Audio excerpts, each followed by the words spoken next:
Hello everyone, today we are going to learn basic FreeCAD 1.1 how to combine bodies.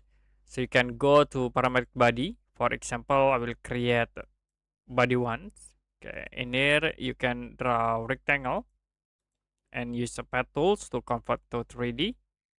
The second, we create again new body, new sketch, and I will choose the top plane. Okay, we draw again circle like at this point.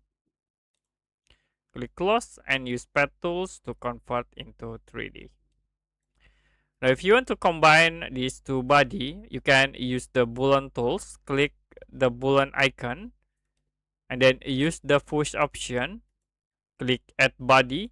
So I will add this body one, and then you can click OK to combine these two body. Okay, that's it for a basic FreeCAD 1.1 how to combine bodies.